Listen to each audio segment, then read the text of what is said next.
Hello， 大家好，这里是美食大品尝，我是小美。广东人保存荔枝不直接放冰箱，教你一招，放1个月依然香甜多汁。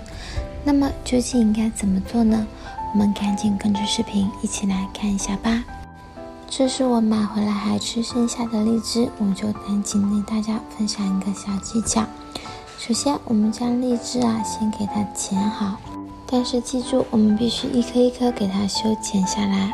在修剪的时候我们要注意，不能将它剪烂，要沿着它的根蒂将它平整的修剪下来。剪下来的荔枝我们放入一个没有水的篮子中，避免水分进入滋生出细菌。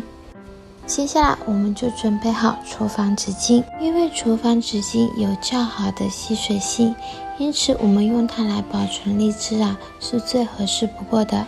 我们先将它撕下来，然后平整的放在桌子上，然后在中间部分我们用胶带将它粘连起来，这样子就形成了一个大的纸张了。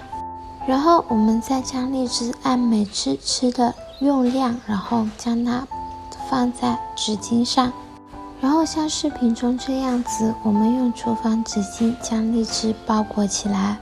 这样子我们就是利用了厨房纸巾的吸水性，吸到荔枝上多余的水分，防止水分的侵入。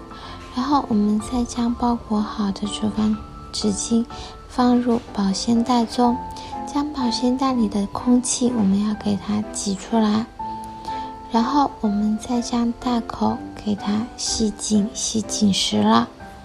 利用厨房纸巾的吸水劲以及排空气的保鲜袋，可以将空气水分排除在外。像我这样子，我们就是已经吸好了。然后同样的，我们将剩下的荔枝也以相同的方法，按每次用量用厨房纸巾将其包裹起来保存。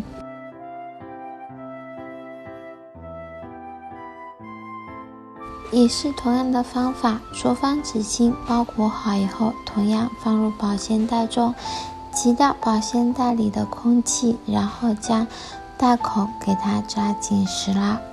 然后每次我们想吃荔枝的时候，我们就可以直接取出一袋来，就可以食用了。那么这就是我包好的2袋荔枝，然后我们再将包好的荔枝直接放入冰箱中，等保鲜起来就可以啦。荔枝香甜可口，美味多汁，如果没有正确的保存的话，荔枝就非常容易坏掉的。好啦，以上就是跟大家分享的荔枝保存的小技巧啦。如果你还有什么别的方法，记得留下评论哟。我们下期再见。